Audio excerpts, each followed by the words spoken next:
días y el primer entrevistado ya está aquí con nosotros y con él vamos a viajar.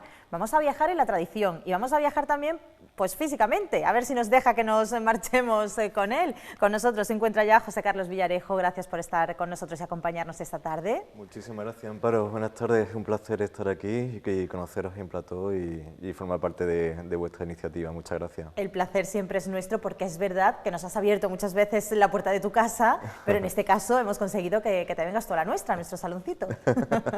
Y un placer, desde luego que sí. Bueno, pues toca hablar de una noticia que yo creo que prácticamente es un hito, porque tenemos que decir que eres la primera persona a la que 2 veces se le invita a que ese arte que tú haces con tantísimo cariño y con tanto esfuerzo y trabajo se vea expuesto en los Emiratos Árabes. ¿Cómo surge todo esto? Cuéntanos. Pues es un hito, es cierto, porque he formado parte dentro de un festival de arte internacional allí en el Emirato de Sharjah. Sí. Sharjah está a unos 20 minutos en coche al lado de Dubái. Y se ha convertido en el Emiratí de la Cultura, en el Emirato de la Cultura dentro de los Emiratos Árabes, sí, porque es un evento de renombre y muy difundido en el Golfo Pérsico, tanto en cuanto a la calidad, ¿no?, de las actividades artísticas que realizan, las conferencias, las ponencias, las invitaciones internacionales, el profesorado que está invitado.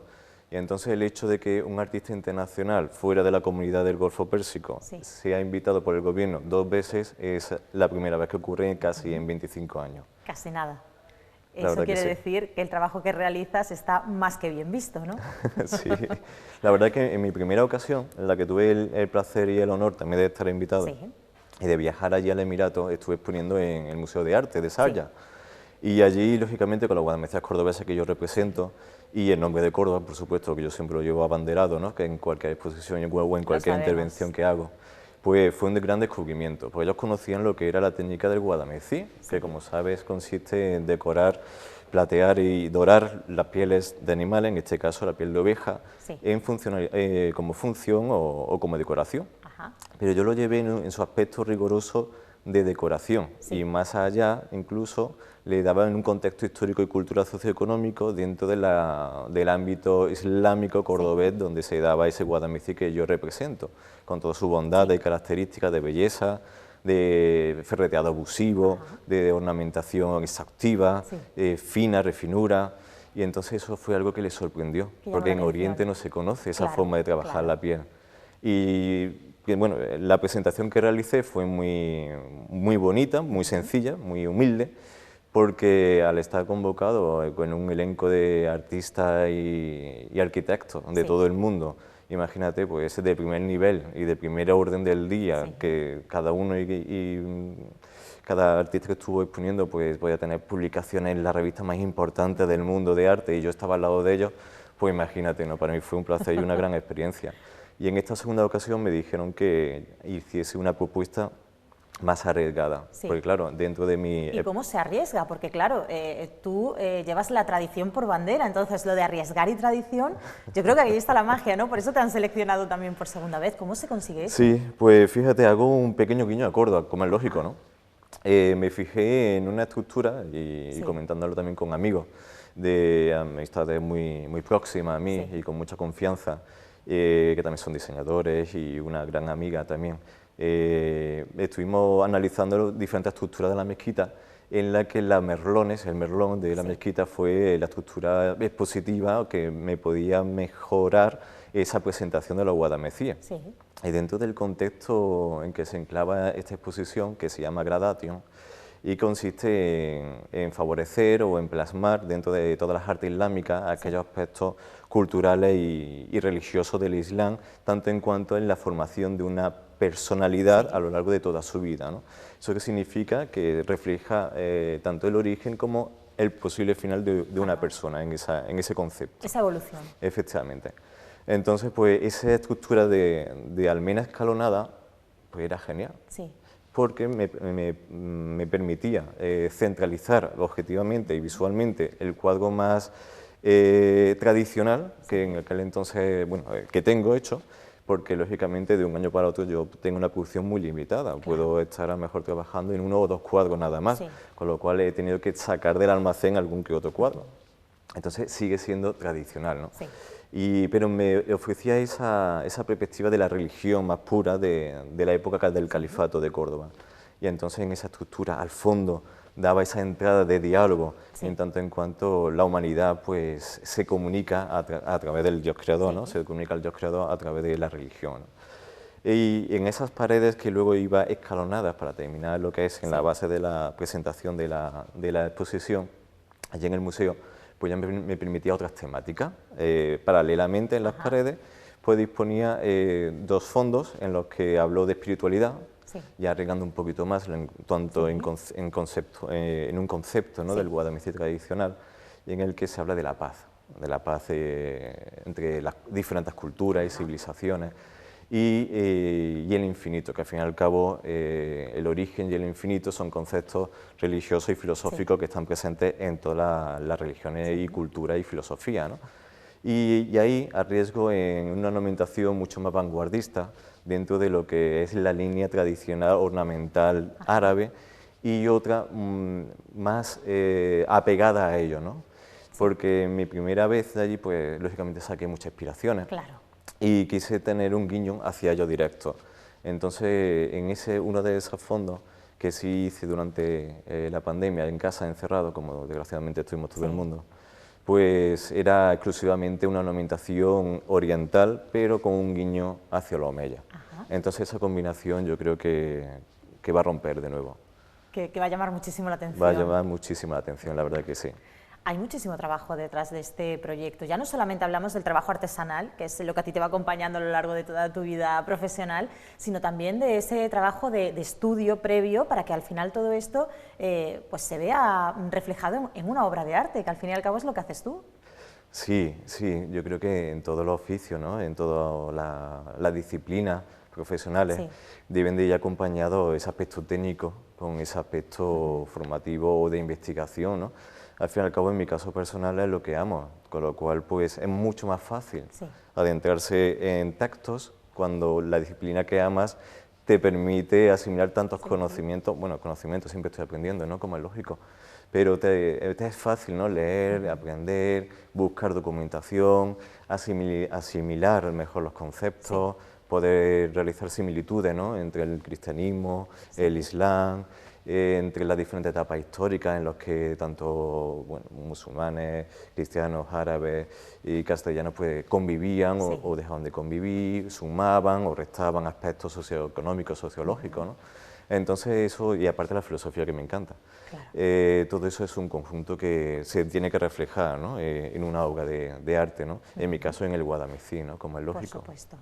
Además, llama también la atención que es de estas tradiciones que están arraigadas y que además a día de hoy yo creo que cobran incluso más importancia y más relevancia todavía. No se ha perdido, todo lo contrario, se valora más. Sí, totalmente de acuerdo contigo, porque toda la disciplina evoluciona en el tiempo, como bien sabes. No es lo mismo hablar de un guadalmicí, en mi caso, de la etapa califal a un guadalmicí realizado en época actual, o siglo XVIII, siglo XV, XVI, que sería la etapa más prolífera, ¿no? de los cueros de Córdoba. No es lo mismo ese método de trabajo o esa forma de producción o de entender el concepto, ¿no? de diferentes técnicas de trabajo sobre la piel. En mi caso, lógicamente, uno de los aspectos que más destacan hacia mí es que guardo un rigor tradicional, pero con una visión moderna. Y en ese aspecto, la verdad que está resultando muy valorado ese esfuerzo, ¿no? Que en mi caso pues, me sale de forma natural porque al fin y al cabo es lo que yo quiero. Por supuesto. ¿Y qué supone esta segunda cita en Emiratos Árabes para ti? Porque hemos comentado que es un hito, que es la primera vez que se lleva a cabo con un mismo artista. Estás haciendo historia y además llevas pues, la bandera de Córdoba, ¿no? Allá por donde vas, y en este caso de manera muy especial. ¿Qué implica para ti? Es un honor. Ante todo es un honor. Tiene que serlo, claro. Es un honor que te distingan del resto de profesionales y tan buenos artistas que hay repartidos en todo el mundo, en nuestra tierra, y te señalen a ti con el dedo de una forma más personal o individual. Es un honor. Y incluso ofreciéndome el hecho, porque es una feria internacional contemporánea, nunca hay que olvidar eso. Por supuesto. En la que se van a dar cita, pues... Y el nivel que eso conlleva, claro, que es que estamos hablando de una de las citas más importantes a nivel mundial. Efectivamente. Y poder llevar este aspecto tan tradicional de un arraigo, de un oficio tan arraigado en Córdoba, que yo siempre digo que es desde Córdoba hacia el resto del mundo. y volverlo a poner en valor y de una forma tan especial y en un ámbito tan único, que es un honor poder ser guadalmacilero y encima cordobés, ¿no? ¿Y de dónde te viene a ti la pasión por todo esto? Pues bueno, bien sabes que es de mi tío, ¿no? Que fue mi maestro. Sí. Siempre me gustó, ¿no? Yo veía a mi tío desde pequeño, trabajando en su pequeño estudio, a puertas cerradas, investigando esta parte árabe en su casa, de forma muy privada y viajando, tanto a monasterios como a otros países, donde iba recopilando documentación. Y esa documentación, pues en mi caso, a una pronta edad, a mí pues me la iba dando, ¿no? Para que yo la fuera clasificando, documentando, etcétera, ¿no? Gracias a Dios hemos alcanzado una buena biblioteca allí en casa, la verdad. Y de verlo pintar, cómo experimentaba, porque lógicamente su inicio como guadalmacilero o cordobanero, más bien él se identificó también como un guadalmacilero, igual que yo. Su inicio a la etapa hasta en la maestría a la que llegó, lógicamente tiene una trayectoria y evolutiva, ¿no? Por supuesto. Entonces, pues ensayo-error, formulaciones, equivocaciones, curticiones, todo el compendio que lleva lo que es el oficio, hasta el grado de maestría que él lo llevó, pues muchísimos años fueron los que él estuvo trabajando, aparte de la documentación. Y claro, yo era un pequeño aprendiz, además de los antiguos, como él decía, de los que aprendían a barrer antes que a pintar. Y de esa forma, pues hasta el día de hoy, pues me picó y no quise hacer otra cosa que no sea eso. José Carlos, ¿y todo esto hacia dónde va también encaminado? Porque tú vas evolucionando también como artista. Todos los artistas, aunque os baséis en la tradición, vais evolucionando. No sé yo, ¿cómo ves tú esa evolución de aquí a un futuro inmediato?